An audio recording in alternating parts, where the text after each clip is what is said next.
Welcome to VHS Sisters, a nostalgic movie podcast with two actual real-life sisters. I'm Melanie. And I'm Saysha.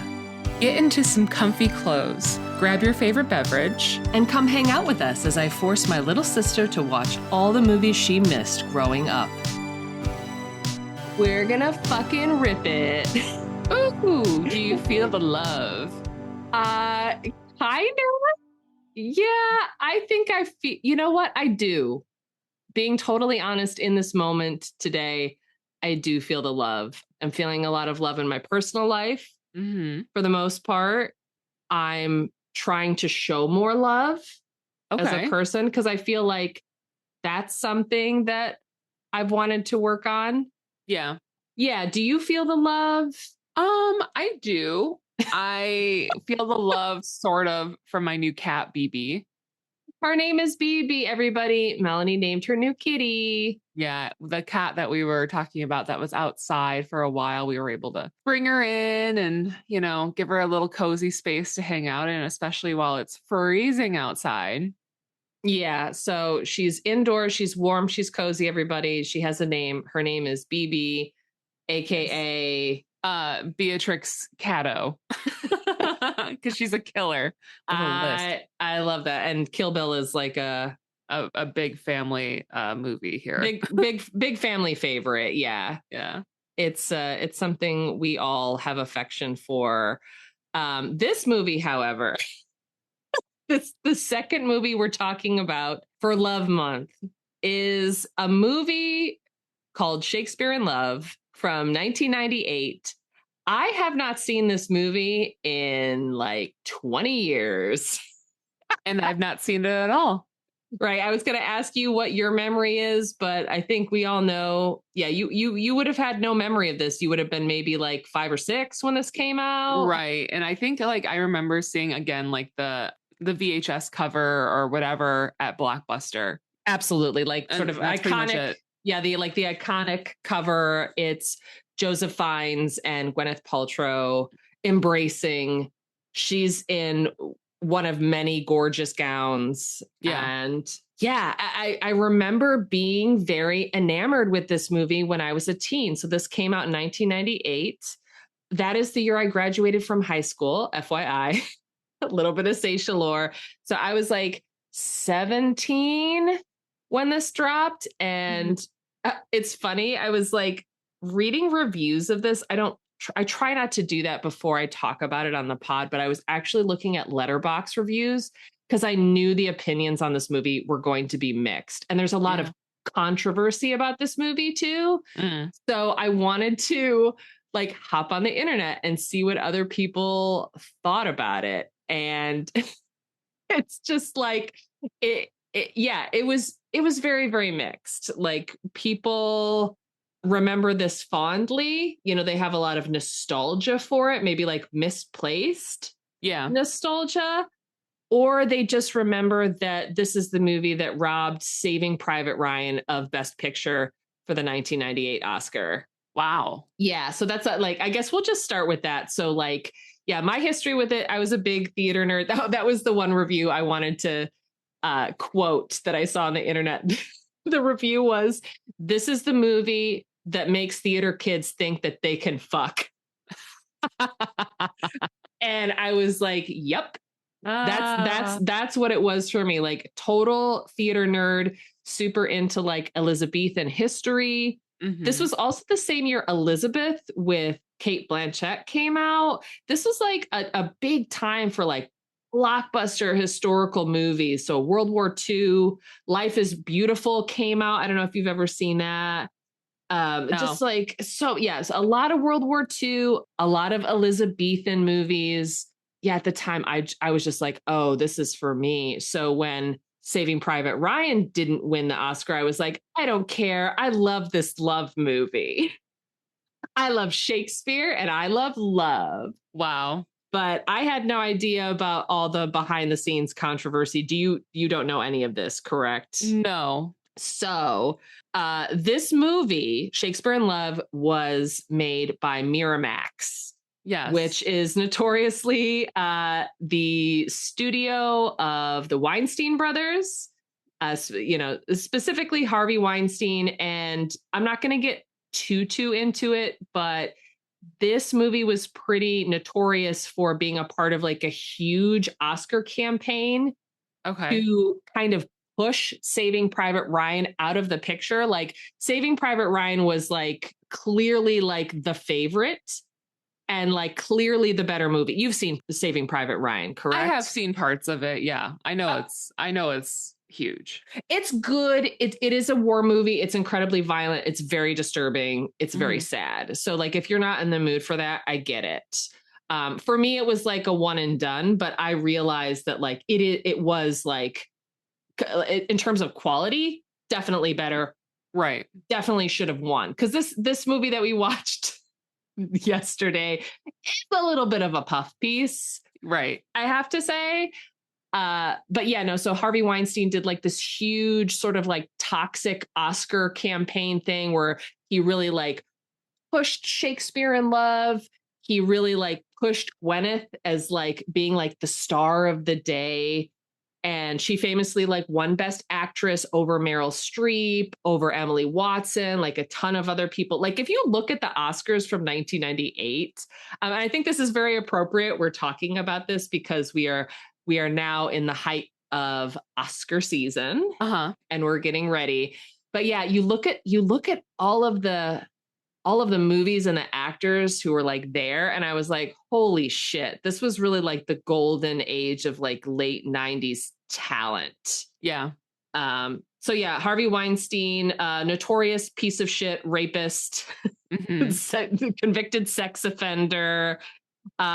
It's really disturbing. I was like going through video of like people thanking him at the Oscars, like people like Ben Affleck, people like Meryl Streep, like people make like sure you thank him, you know. Yes, and I was just like, it gave me a fucking chill. I was like, oh right, there's this whole side of Hollywood that's like horrible, toxic, gross, abusive, super dark.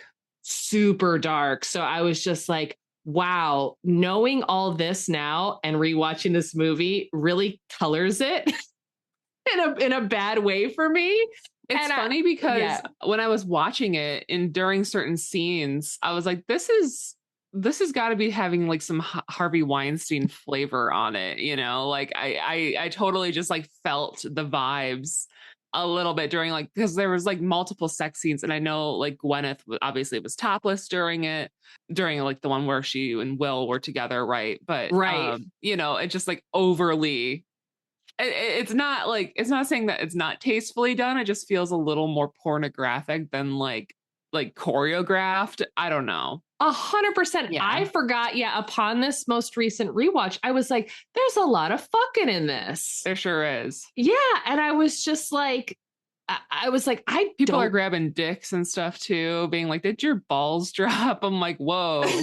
Yeah, which is like, I think appropriate for Shakespearean time. Like it really, like his plays were really about sword fighting and grabbing dicks. Yeah. And grabbing. I mean, it's sort of like, it's a very like people talk about Shakespeare as like high art when he loved like fart jokes and grabbing dicks just as much as anybody else. Like if you read the plays, but yeah, I was like, it was so funny. Like during their first sex scene, like when he's like taking off her chest bindings and all that stuff.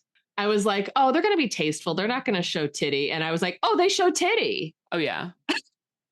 So I was actually surprised by that. I was like, maybe that's why I love this when I was a teen, because this is like, it has sort of like a soft core kind of feel to it. Maybe so, yeah. And yeah, I had a lot of feelings. Yeah. What were your first impressions? Like the movie kicks off. We're in Elizabethan England. The premise is, you know, it's Shakespeare. He's in love. Yeah. He's supposedly hot, although I don't find the actor incredibly like to be my taste. Oh, let's speak on that. Speak more on that. I don't know. He's got these like, there's something about him that I don't find attractive. And I mean, hey, to each their own, right? Everybody's got their own flavor. Sure. But I was just like, I don't know. He was definitely like, I guess when I'm thinking back to, you know, being in school and like learning about Shakespeare and reading plays and reading this and that, it's like you know, and you have your picture of Shakespeare. I'm like, he wasn't, you know, known to be the hottest guy in town. Granted, everybody could get some, I'm sure, because it's just, you know, of the time. But I'm like, I don't know. This guy, he didn't really totally sell it to me, but at the same time, like, yeah, obviously he's much hotter than like what is presented to us in like history textbooks or English textbooks and things like that. They love to yassify Shakespeare. Yeah. So like they made Shakespeare hot. Hashtag make him Hoggle hot, make Shakespeare hot. Yeah, it's so funny because like Joseph Fiennes plays Will Shakespeare in this. He is so distractingly modern looking. Yeah. Like all the haircuts, not just him, but him especially. I was like, he's walking around here with supercuts on his head. I was like, they did not have hair like that. If you look at, and this is, you know, Saysha, the historical accuracy nerd talking. Yeah. Like they had long hair. You would have let that shit grow because you couldn't go to the barber. No. And you would have had a hat. Like you're always going to have, like, that's my main beef with so many historical dramas. You know, they love to put these big stars in historical dramas and they refuse to put a hat on their head. It's like you would not have walked outside without your head covered. I'm sorry, full stop, period. You wear a stupid little Ren Fair hat, or you have like the nurse, like a little veil, draping, veil. Yeah, little veil on your head. That's how it was done. So yeah, Joseph Fiennes. It's funny because his brother Rafe Fiennes, you know, also auditioned. Like, I mean, are they half siblings? I don't know. I didn't look into that. I think that they're full siblings. I think they have a big theatrical family. Yeah, because Rafe looks very different and arguably more hot, in my opinion. 100% more hot. Yeah, I think Rafe had just done Schindler's List. Like he was doing more. He was probably getting ready for Harry Potter. He was like doing other stuff. Yeah, more serious. He's a busy boy. They famously wanted Daniel Day-Lewis to play Will Shakespeare, and I think that would have crushed. I think so too. Yeah, like he's just, I mean, you know, a better actor. He's impossibly hot and just sort of like, I think he would have really disappeared into the character. Another fun fact is that this movie was sort of made for Julia Roberts to play Viola. And she even started like rehearsing. I think she was in England and like was going through it. And her accent was so bad that they had to like, and she even said, like, it wasn't even like the people in charge. She didn't feel confident in it. Yeah. She was just like, I can't, this is too much. Like it really does rest on like Viola's shoulders, like her ability to like enunciate and play and, you know, to do the accent right, to kind of be of the time, to also like play and act within her acting within the accent, you know, like, to perform within her own play, you know. It's just like it's something that takes a lot of work, but I think Gwyneth, honestly, she crushed it. She did. I'm not usually like a huge Gwyneth fan. I gotta give her her flowers, because I mean the whole ruse of her like being a guy is so far-fetched. It's so fucking funny. And I thought it was like, it almost is campy, because I'm just like, I'm like, I think it's like maybe like, it's not halfway through the film. It's probably like maybe a third in, where he is riding back with, you know, the Thomas, right? At the time. Right. Her drag king name is Thomas. And I love that. is like, he's like, looking into Thomas's eyes and clocking like all the talking about the woman that he fancies the most. And I'm just like, you're telling me that her drag is not that good. Okay. Like it's just not. And I'm like, this bro can't even see that. It made me kind of think of, you know, William Shakespeare in a more like airheaded kind of way. Like he's just seemed like, just like a guy, just like one of the dudes, not like one of the greats, you know? He's they totally make him a himbo. Yeah, they dumb him down. I'm like, he's supposed to be writing like some of like the greatest works of literature.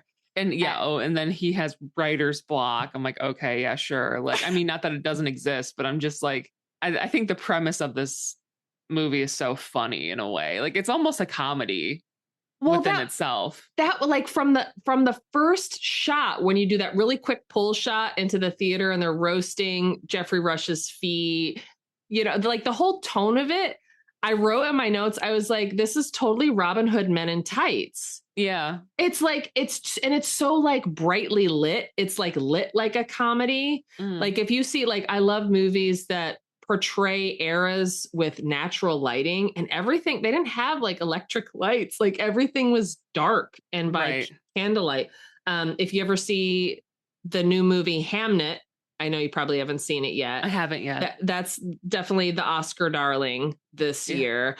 It's very dark. I mean, it's also like, it's very sad. Like if you need to have like an emotional cry, that's like, and that movie tells the story of Shakespeare's wife who's sitting at home with his kids. Oh, Anne Hathaway. Anne Hathaway. So if you want like the other side of the story, I was like, Shakespeare in Love is like the anti-Hamnet. Like it's just like, it's so emotionally affecting and like beautifully shot and very serious.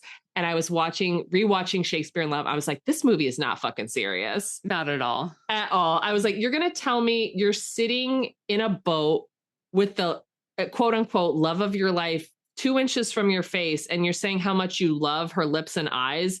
And you can't clock that those are the same lips and eyes in front of you. It's like, what is this? Her twin, her fraternal twin? Like, I'm her cousin. Wink. Like, too silly. It's so fucking silly. But yeah, like Gwyneth, you have to admit she does do a good job. She does carry it, I would say. Yeah, Joseph Fiennes as Will Shakespeare. I was mostly making notes about his appearance. I was like, is he wearing guy liner? He has to be. I was like, he does beautiful lashes. You have to admit. Oh yeah. Yeah. Whether he's your type or not. He's a little too skinny for me. He's got that anime lash. Yeah. I was like, oh, gorgeous eyelashes. And he has like Iberian features almost. That's why I asked like if he was half sibling to Rafe, because he looks so Caucasian, very white. Whereas like, I could see Joseph being like of Portuguese descent, of like Greek or Macedonian, just something like, not super north leaning, but beautiful though. Like, I mean, like he's not, again, not my flavor, but his like, just his face does light up in a different way, but I couldn't really predict those two as siblings. Like if I didn't know that they had the same last name.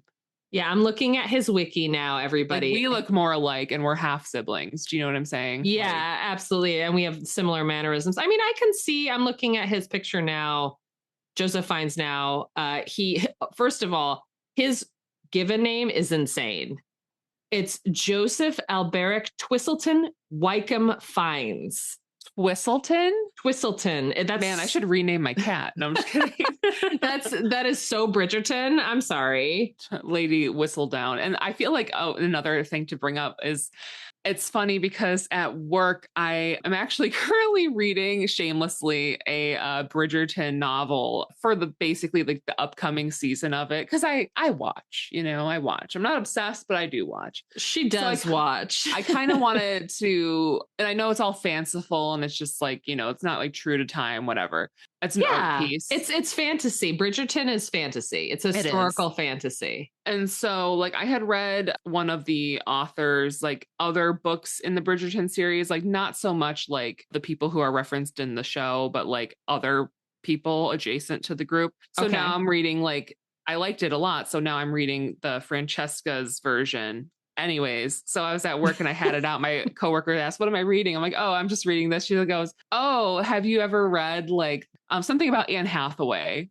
And she was like, I read this as a teen and parts of it have stuck with me since then. So I was like, oh, okay. If you're into historical fiction or things like that. So that's how you know who Anne Hathaway is. Well, I kind of knew that because of the modern day actress, the associations with the name and everything, and people being like, oh, is it her reborn or something, like that conspiracy theory? That's it. That's all I know. No, it's called The Secret Confessions of Anne Shakespeare. Got it. I think with you having said all that, Mm-hmm. I think you got to watch Hamnet. I will. You will cry. I love to cry. Yeah, yeah. If you're like in a mood and you're just like, I got to get this out of me. Mm-hmm. And also they yassify Shakespeare in that too. Paul Mescal plays him. Do you know who Paul Mescal is? Oh, do I ever? Wait, you do? Okay. Yeah. Okay. You watch that. You honestly, as a palate cleanser, watch Hamnet if you can rent it. I don't know. Yeah, you should be able to stream it. It should be on streaming, yeah. Now that's a yassification I can get behind. He is so hot. I love an Irishman. Yes, me too. Yeah. Okay. Well, I'm glad we agree. Yeah. He's incredible, and also, Jessie Buckley, who plays Anne Hathaway. Although her name in the movie is different. They call her Agnes. Oh, just to like change it a little bit. Yeah, watch it. Watch Hamnet. It's mix it up. Why not? It's Oscar season, everybody. We're getting into it. This movie, Shakespeare in Love, swept the Oscars. This got like 7. Got Best Picture, Best Actress. You know that shit was paid off behind the scenes. Oh, or like yeah. blackmailed, like, we're going to tell so-and-so that you do the casting couch routine or whatever, and we're going to grab all your actresses, or who knows, you know? He famous, Weinstein, like, famously, like, hard campaigned for this, completely, like, blasted the other movies, and then like famously like through these industry parties, like you're not supposed to like have like the talent for the movies mingling with like the Academy voters because it might sway their vote. So he would throw all these big like galas and be like, hey, so and so who's voting in the Oscars, here's Gwyneth, isn't she a nice girl, don't you think she looks pretty, blah blah blah. Want to see your tits? You want to see your tits because they're in the movie. Exactly. Those hot nips. They call boobs like 2 other things in this film. I know one of them is Pippins, and I thought that was so funny. They say Pippins and they say Bubbies. Bubbies and Pippins. Yeah, and that's like cute pet names too, which is so You should name the cat Pippins. I mean, she does look like a Pippin. I don't know, like her little cute face. We'll have to post a picture of her online. Oh, yeah, we should. Yeah. And Pippin, that's a Lord of the Rings reference. And Pippin was famously a pain in the ass. Yeah. So, yeah, that works. That works for me. Yeah.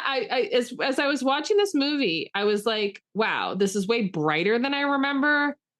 It's way more comedic than I remember, in almost like a silly way. I think you said campy, and I think that's perfect. Yeah. And some of the some people get it. I think Jeffrey Rush, who plays, one of the producer guys, Henslow, I think his name is, the guy who's getting his feet roasted. Yeah. In the beginning, he was famously in Pirates of the Caribbean and like a ton of other stuff. That's the thing about this movie too. Like you're watching it and you're just like, wow, all of these actors have like credits. Yeah, I know so many of them that I was like able to clock. A lot of famous faces. Yeah. Huge star-studded cast. I mean, like the people that I recognize the most, I mean, obviously Gwyneth. I recognized a lot of HP gang, couple Downton Abbey gang, Yeah, there's so many Downton Abbey folks in this. And I watched it. I was like, I forgot that. And I wonder, Melanie's going to probably enjoy that. Oh, yeah, 100%. It's funny to see. I always forget her name, but isn't she married to Jim? I forget his last name. It's so I think you're talking about Imelda Staunton. Staunton, yeah. Yeah, who plays the nurse who, famously was in the Harry Potter series and just like everything. Yeah. She's, a great stage actress, character actress.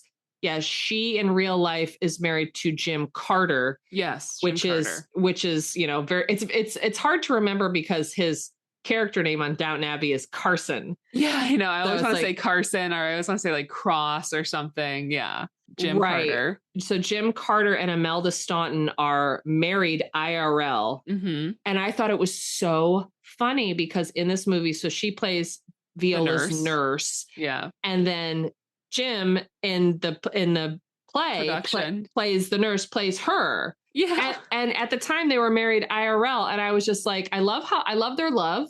Yeah. They're like a working class British couple who like work on projects together. And I think that's so cute. That is cute. And they were both great. I thought they both killed it.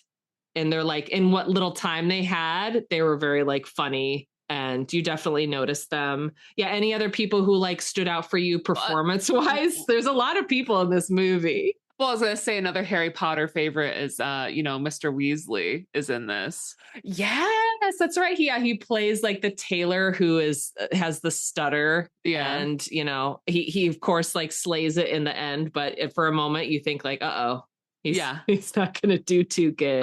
Colin Firth. What up, Colin Firth? My Mom's guy. favorite. Wait, really? Mom always has had a crush on him. Are you fucking serious? I never knew that. Oh yeah, big time. We got to get Mom on the show to talk about Colin Firth. She will talk about him. At length.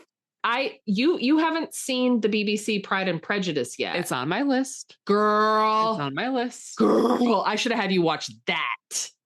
That's for the other pod. Yeah, it's a mini series. So you got to sit through like about 5 hours of content, but all of it is Pride and Prejudice. I know the movie Pride and Prejudice with, what's his face? Can't remember his name. But like that Mr. Darcy is like, he has his own cult following. I have to get you to watch Colin Firth as young Mr. Darcy in the early 90s. You will fucking, I know I'm not supposed to say the word on this pod anymore, but jizz. You will jizz. You will see him walking out of a pond with a wet shirt on, and you're going to lose your mind. Okay, so quick like web of information here. I Googled really quick Imelda and Jim's, like if they have a child or not, and they do. Wow. Her name is Bessie Carter, and she also plays in Bridgerton. Oh my God. Yeah, she plays one of the Featherington sisters, which is so funny. And she's gorgeous. She looks like both. It's funny because she looks like both of her parents. Wow. In like totally a different way. Yeah, it's like you can totally see mom and dad. Like she has her dad's nose and her mom's eyes. Yes. Iconic. Why? I love that. Isn't that so wholesom? I love that. I know. And like, she's so much taller than her mom. Very relatable for me. Yeah. Imelda's like itty bitty. Yeah. It's so funny because people know her as like the mean lady from Harry Potter. And look at the family. That's so me and my parents. Like, or our parents, but like mom's really short, dad's tall, I'm tall too. That's so funny. We'll have to post those pictures online because we are an audio only pod. I know, but yeah, cute, so funny. And then like also too, just to touch on that whole like idea of the Bridgerton, because I brought it up with the book and now her, I kind of felt like whoever was writing was definitely inspired by the Queen in this, to be like the sassy Queen Charlotte in Bridgerton, very, kind of like demanding of her servants and all that stuff, and like having very high expectations of them. Like when this is at the end, but when she's trying to walk across a puddle and like people are like delayed in their reaction to put their capes down for her to walk down, so she just walks right through it. Too late. Like that's very much the same style like the Queen in Bridgerton is, like just very bossy and about her business. Yeah, I would imagine that the people who are writing Bridgerton are roughly my age and probably grew up with movies like this. And again, I think it's Shonda Rhimes. Who's Shonda Rhimes? She's a famous Black writer who I think she's done like a lot of really popular shows with like Kerry Washington. I think she did. I forget what it's called, like Scandal something or whatever. Oh, yeah. No, okay. I do know. Yes, she's Scandal. She's Grey's Anatomy, stuff like that. Yeah, 100%. She's Grey's Anatomy, Scandal, How to Get Away with Murder. And I believe, she produces Bridgerton as well. Wow. Because it's like a part of her. She has like a production company called Shondaland. Okay. And so, so that's how I kind of associated that. But yeah, big time, big famous writer. Yeah, I have to admit, I was not a big Bridgerton fan upon first watch, because I was just like, okay, it's not historically accurate and it is porn. Well, Right. so it was like, yeah, very much softcore porn in the way that this movie is too. And I think what happened is I latched onto that for that reason too. I was like, wow, and I love Sofia Coppola's Marie Antoinette so much, like the fanciful, fantasy Right. of that, like a different era. Right. And so to me, like, it was just kind of like eye candy. And I think it came out like when it debuted, it was in 2021. So it was like peak pandemic Mm, winter. I'm like, let me watch the show that invokes like spring, And I was just like mm. really sucked in from there and like kind of like taken for the ride. I was going through like the internet discussions and stuff. And so I was like in the moment. The second season, I think, is the best season. So if you want to try again, give season 2 a shot. Famous actor who was just in Wicked and a lot of other things. His name's like Jonathan something. I'm really bad with actor names, everyone. Nobody Oh noticed yeah, yet. the guy who Jonathan plays Bailey. Jonathan Bailey. He plays Fiero and Super hot. Yeah, he is in like he's the eldest Bridgerton brother, and he is in season 2. It's like his season. All right, yeah, I'll And give it a then shot. season 3, I didn't really care for. Not a big fan. Really sad about Nicola's. I mean, she plays Penelope. You know her from Dairy Girls. Welcome to our Bridgerton podcast. Yeah, literally. Nicola Coughlan, I think is how I say her last name. Yeah. Nicola. Yeah. And so she plays Penelope, who was great throughout like the entire first 2 seasons. Then like the third season comes, I felt like it was just a little like just bad writing, like just wasn't as good. And I would assume the books were better, which is why I'm reading this other book. Anyways. Yeah, I feel like, circling back. It's tough because there's so many shows, right? There's so many shows to watch. We're trying to get through a couple right now. We're watching Pluribus. We're watching The Chair Company on HBO. Like, so it's like a good mix of like sci-fi, thriller, and also like straight up comedy. I feel like I have certain shows for certain purposes. And Bridgerton is like, I think it never hit with me because the costumes are accurate enough. They sort of like go to a level of fantasy, although I know they're making a choice, right? They've got modern music being played by like chamber orchestra. They've got modern fabrics, but like old fashioned cuts. And then the whole thing is like, oh, there are people of color in this world, right? Which I think is fucking awesome and cool. But I think at like the first season, I was just like, oh, now we're just going to have an episode of straight fucking like, oh yeah, they be bucking. They be bucking and fucking. And I don't want people thinking that I'm the prude in this in this sibling dynamic, but I need a little bit more, right? Like yearning or more what? Like more, yeah, I guess, I don't know. I think season 1, you got to get past season 1. It gets so much better. Yeah, this is why, like, I mean, we've talked about heated rivalry on this podcast too. Like, I initially was turned off because I was like, well, they're fucking already. Where else are we gonna go? But then you realize like that's not the point. Right. It's about the intimacy. And that comes, and I thought it was kind of a cool flip flop in terms of like the pacing of romance. I like something a little bit more. You know what I like? I like tension.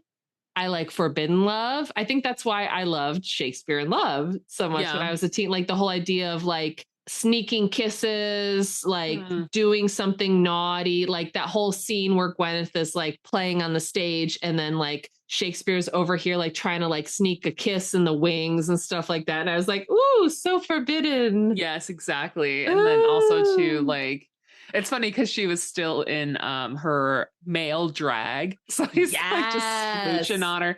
I mean, obviously back then there were no female actors, and that was totally true to the time. So like to have her on stage would be a crime, It was straight up illegal. Like, yeah, straight up illegal. And they even touch on that in the, they get the theater shut down because they're like, that woman is a woman. And it was not allowed. You were not supposed to see women prancing about on stage. And I don't think like it wasn't until like I would say like the mid 1800s, which is not that long ago. Right. Like I think it started mostly with dance, like with ballet. They're like, well, we need some female dancers to like lift up, you know, we gotta like mix it up a little bit. And then you started to see more women in straight plays. And then the big push for women in performance on stage was vaudeville and burlesque. That was like this, and like sort of music hall stuff, like back in like the late 1800s, sort of like, like Charles Dickensy kind of time. Like, and again, that wasn't that long ago. Like this wasn't. This time when Shakespeare in Love was supposed to take place, this is like 1490. And yeah, it was a wild time. I do like how they kind of showed how grungy it was back then. Like they're throwing like the buckets in the street, and there's like sort of like a level of grime, but also like there's a glamour to it. I think we can agree the costumes in this movie, unlike Bridgerton, are impeccable. Oh yeah. I think that Oscar was well deserved for best costumes. Oh yeah, 100%. Especially like when we first meet the queen and she has this like pearled like outfit, just like really high winged back neck collar. Her hair is so like the hair design was excellent. Just the amount of bodices and the amount of like layering the fabrics. It's just like it all looked so lush and like incredible. Queen Elizabeth in this movie is famously played by Judi Dench. Yes. And, who we just saw in A Room with a View. And I was just like, this is her, I would say like 10, 15 years later, it just fucking kills it. Every time she's on screen, she really commands respect. Yes. And I like that they sort of convey like her personality. Like, yeah, she's very no nonsense. And she's got some killer lines like, I know what it's like to be a woman in a man's world, stuff like that. And I was like, right, she was the first queen of England. It was just like hundreds of years of dudes. Yes. And she was just like, you know what? Make way. I'm the queen. Exactly. Killing it. And like her peacock collar. So many great fashion moments. I mean, you're going to have to revive Fashion Corner for this. I know. I thought another actor who I thought, killed it, in my opinion, Ben Affleck out of just nowhere. What? You liked Ben Affleck's performance? That's so funny. I love that. I love that. Did. Yeah. Compared to what we're so used to with him, his like Bostonian, like rough neck kind of like character that he is in every single other movie. To see this, I was like, this is actually nice and refreshing. Like, I like his energy that he brings, this like masculinity and, preparedness and professionalism. And to this role, I thought he was great. Yeah, his character, Ned, is based on like an actual guy who was sort of like the hotshot actor. And like, if you got him in your show, that was like a big deal. And he kind of gives that like cool theater kid energy, almost like the jock who like decides to be in the school play. Yeah, the high school, the football quarterback who has to, now it's High School Musical.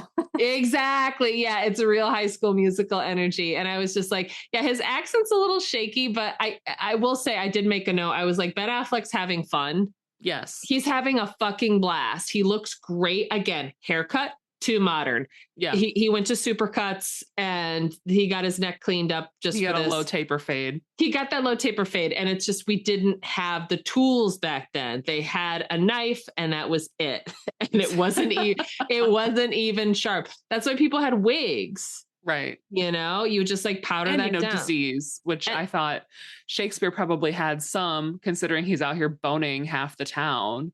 He's boning everybody. Yeah. And I think that like, we don't know too much about Shakespeare's life. This is why people like remake his life story a lot.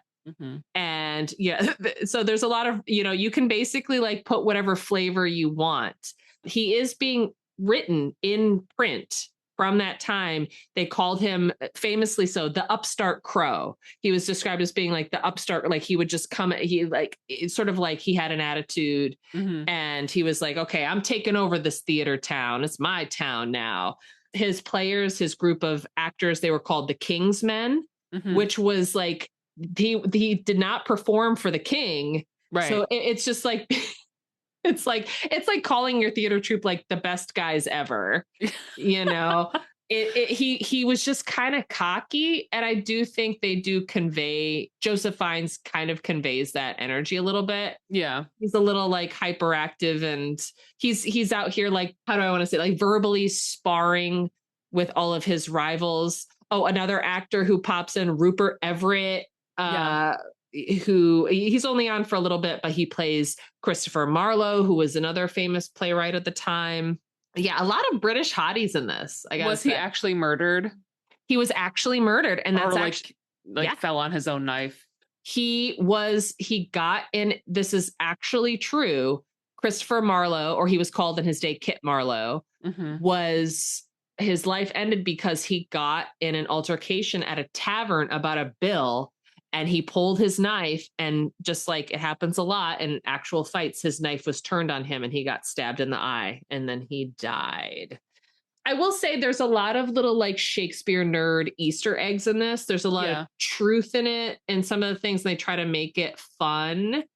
I'm assuming all the theater names are accurate too, like the Rose and the Globe and all that. It's the way that they depict them too is pretty accurate. Yeah, because you would have had all these tiers. The people who bought tickets got to sit up. And then everybody on the ground, they were famously called the groundlings. Yes. So you paid like a penny. You scraped together everything you had. You paid for a penny. You paid a penny just to like stand there, like standing room only, general admission at a concert. Yeah, the way it was depicted is pretty accurate. And like back in the day, the groundlings were like notoriously loud. It was sort of like watching a pro wrestling event where you would like boo and hiss. If you didn't like something, you said it immediately. Yeah. And like, you know, so people like speaking out when something happened on stage would have been completely normal. Yeah, I loved all that. I remember just like adoring that stuff as a teen.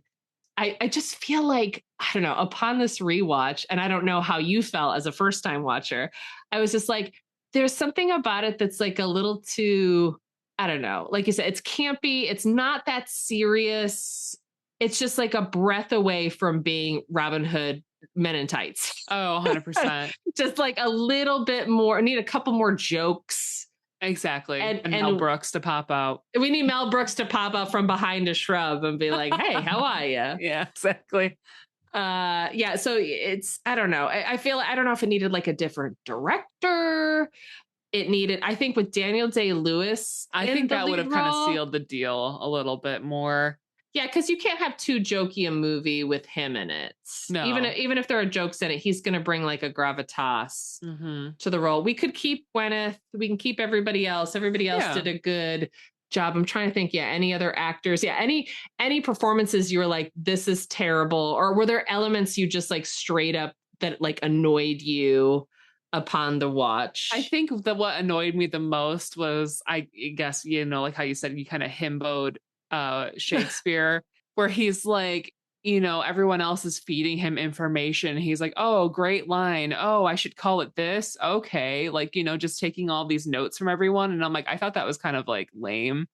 I'm like, okay, you're really trying to demonstrate this like writer's block. Not that like, again, not that it doesn't exist, but it's like, for what I'm imagining this to be about, this man who's like, you know, brilliant, not being able to come up with names, or like, you know, struggling in different ways, and just like getting spoon fed a lot of information from people, I thought was like a little tacky and silly. That's kind of what took me out of making me think that this was going to be more of like a serious film. And that made me already think, okay, it's a comedy. Like it has to be. Yeah, I think maybe they were trying to do a tip of the hat to the fact that a lot of people, a lot of Shakespearean scholars, and I know this because I recently I am one. I just recently completed a course at Harvard University about Shakespeare. And there's a lot of speculation upon, you know, did Shakespeare write all of his own stuff? Because his body of work is insane. Yeah. And the fact that he only lived to like 50 and he did all of these plays and sonnets and everything. So people were like, oh, he was out here using AI.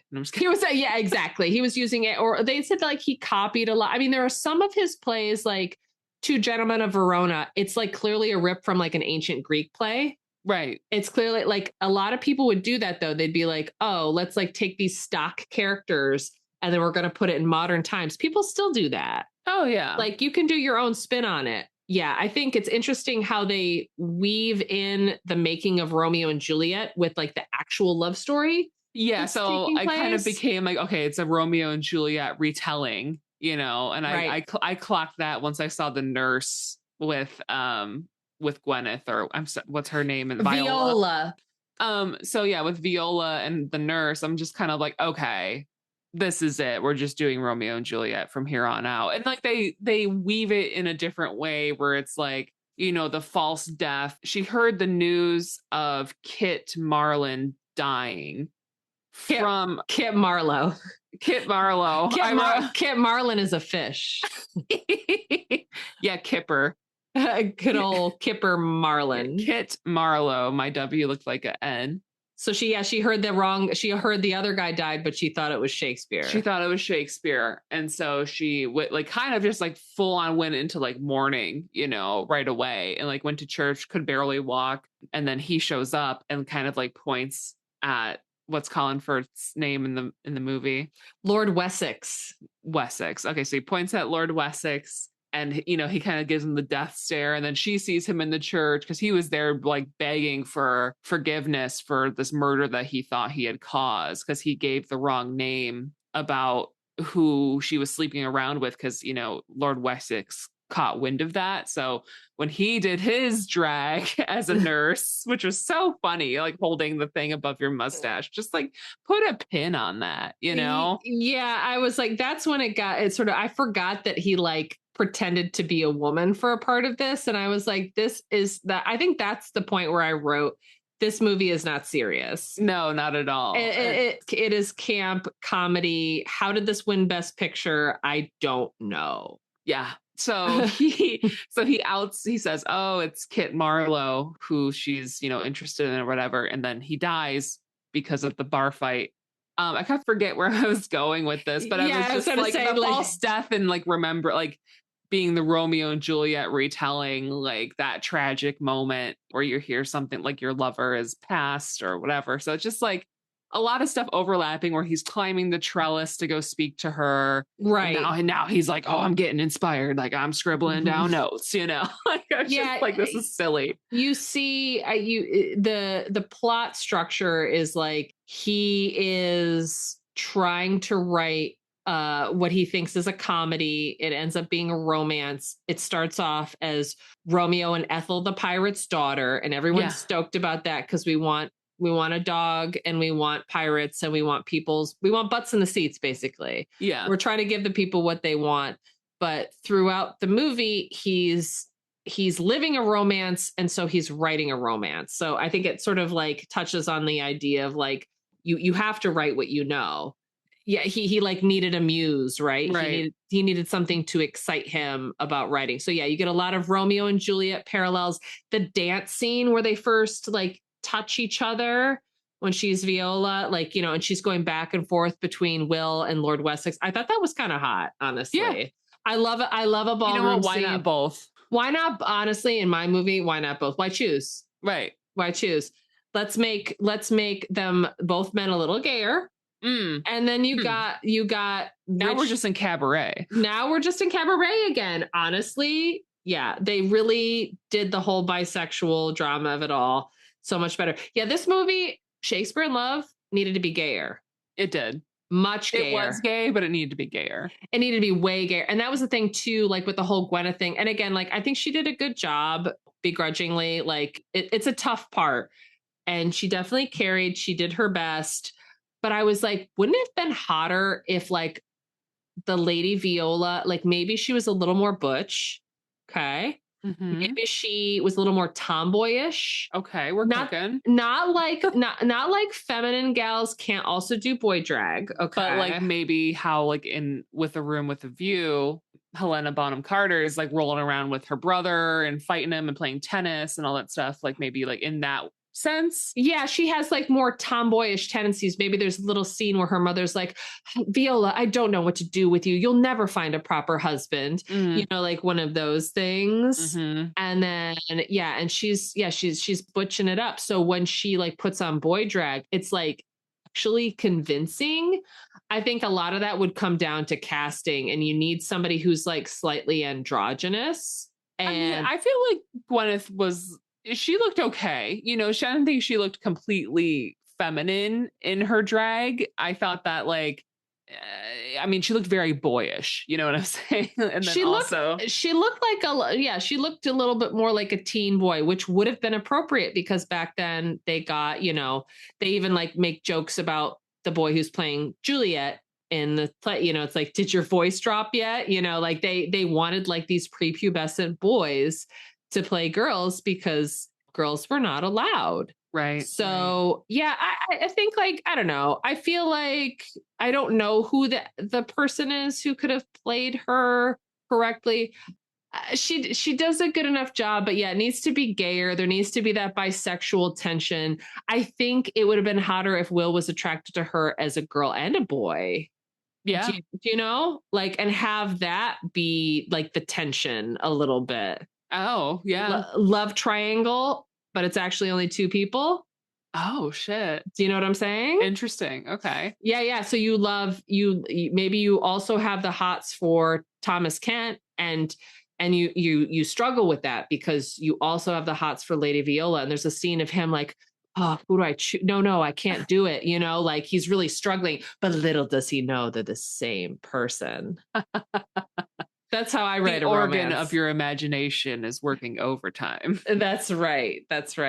Yeah, it's the plot is pretty straightforward. Yeah. We're working towards this big production that looks like it's going to fall apart. People are shutting down the theater. There's the plague, the theater's closed. Not enough plague in this. You think there should have been more plague? Yeah, because they keep mentioning it, but I didn't really see a lot of people suffering from the plague. They did show Queen Elizabeth with that COVID cough. Oh, yes. Yeah, it's she had lingering COVID. She got that long COVID. Yeah, they're trying to put up this production. Lady Viola ends up, she's playing Romeo the whole time. Colin Firth as Lord Wessex is, trying to rope her in to being a proper young wife.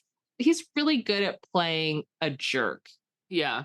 Colin Firth. I wrote a note. I was like, look how big his pantaloons are. He had the biggest fucking pants ever. And I was like, yo, Colin, what are those pants hiding? What's in those pants, my dude? He's got some junk in the trunk.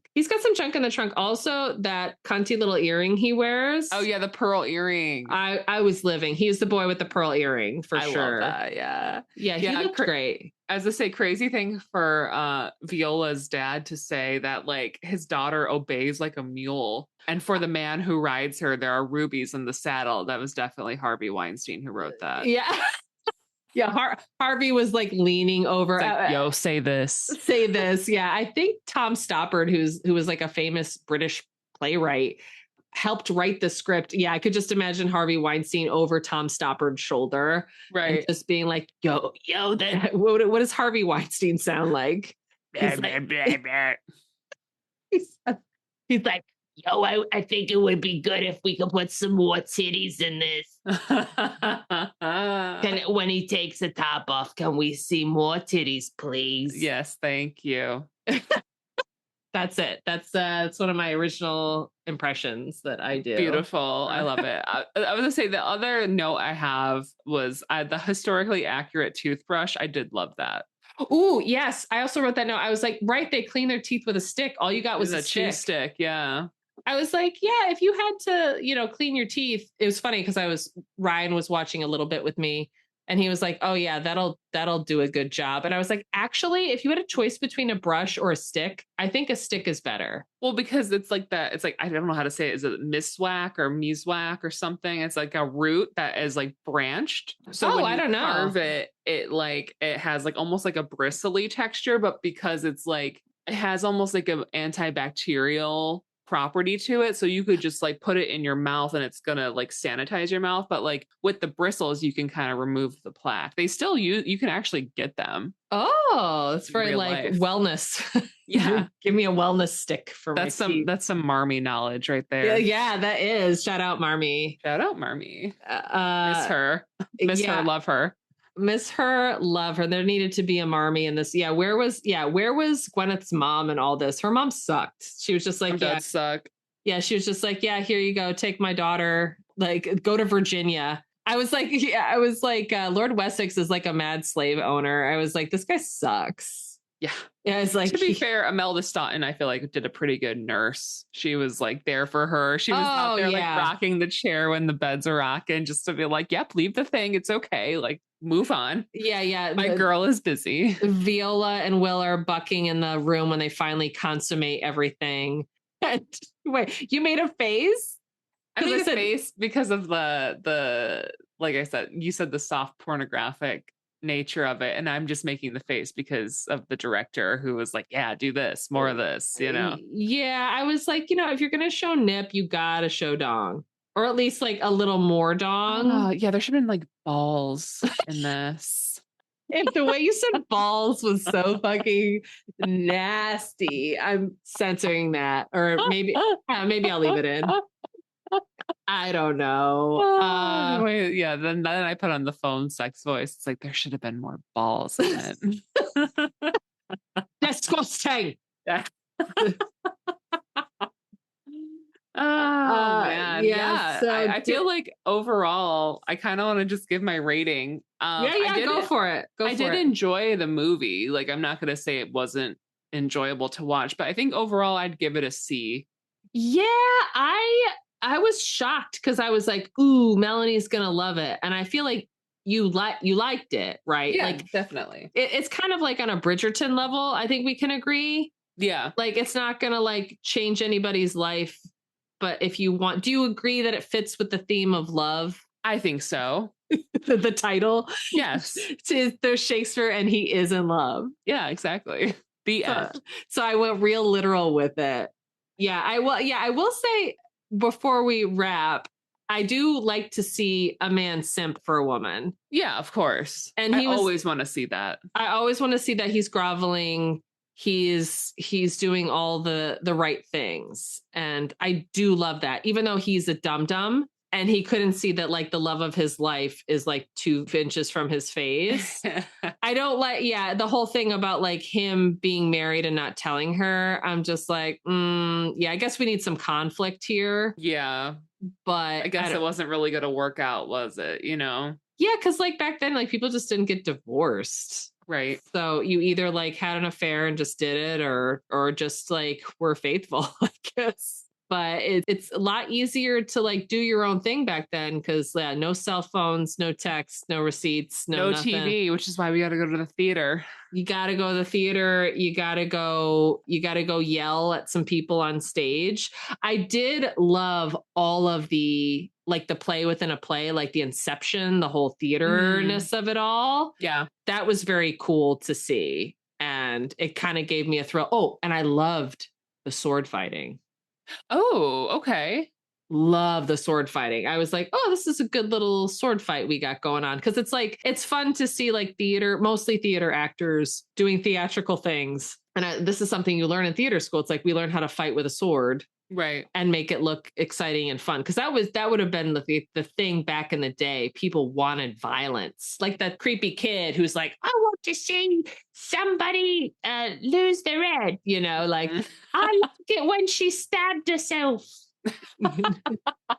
You know? Yeah, 100%. Yeah. He's like the kid in this is a deep cut, but this is like he's the kid in Shrek who's like, do the roar, like, you know, because he's an ogre, so he's just like trying to get him to do the roar. Is this Shrek 1 or Shrek 2? Shrek 1. Okay, I haven't seen that in like 20 years too. Yeah, put it on. I should really revisit it. I feel like it's Shrek 2. I don't know. I think maybe it is Shrek 2. Shrek 2 on DVD. Yeah, exactly. Maybe I'll do a Shrek marathon today. My God, it's so good. The first one especially. Yeah, that's a good revisit. Anything else you'd like to say about Shakespeare in Love? Yeah, I guess I'd give it like a C+. Okay.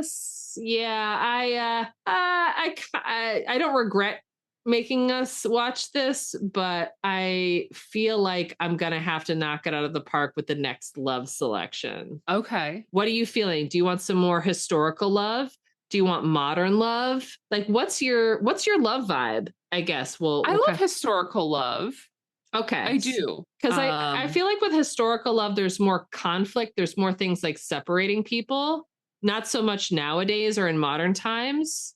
I guess that's why that's like the difference between like, you know, we talk about romantasy and romance novels a lot on this podcast because that's also a mutual interest. And I'm just like going back to heated rivalry. I'm just not that kind of gal who like looks at that book cover and I'm like, ooh, yeah. That book cover is trash. It fucking sucks. It looks like YA, like this is my complaint with modern romance novels, like The Love Hypothesis and like all this stuff. All this shitty like clip art.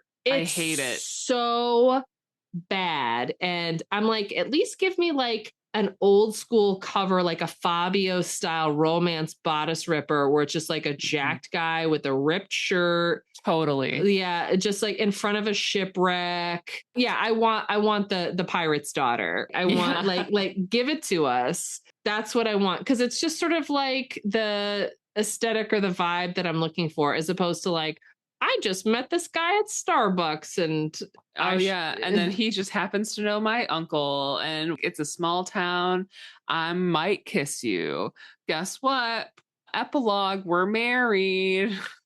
We're married and I won't do anal. Yeah. The end.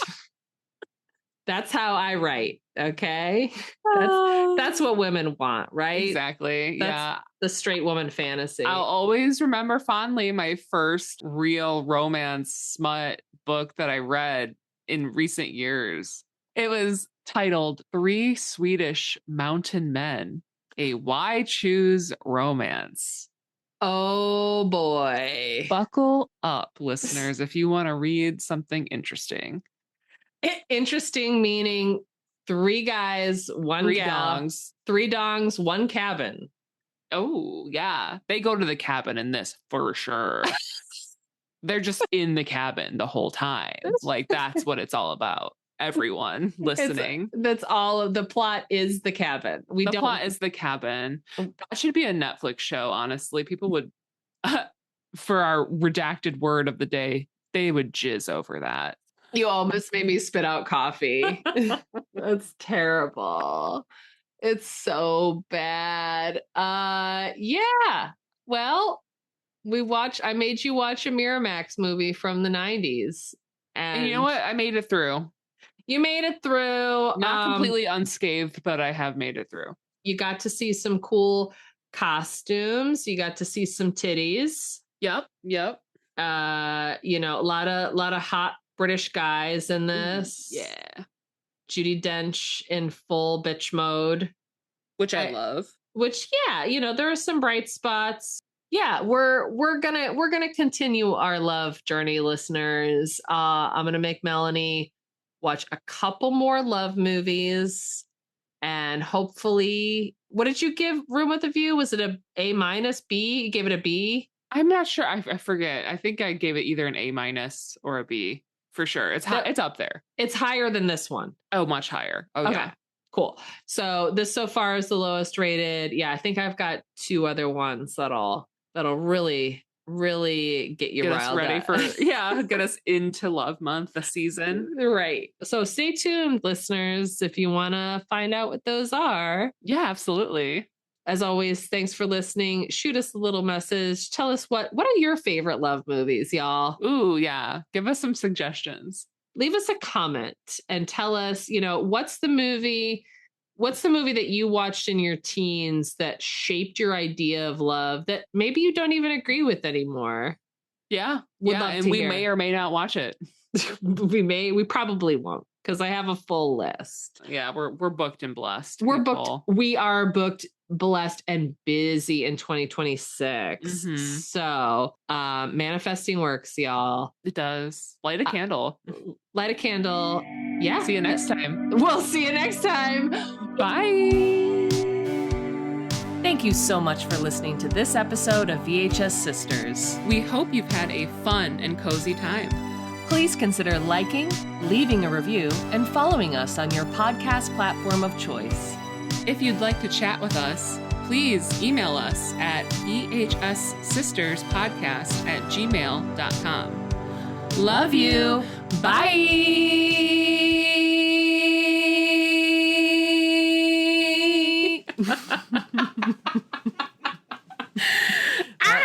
That's it.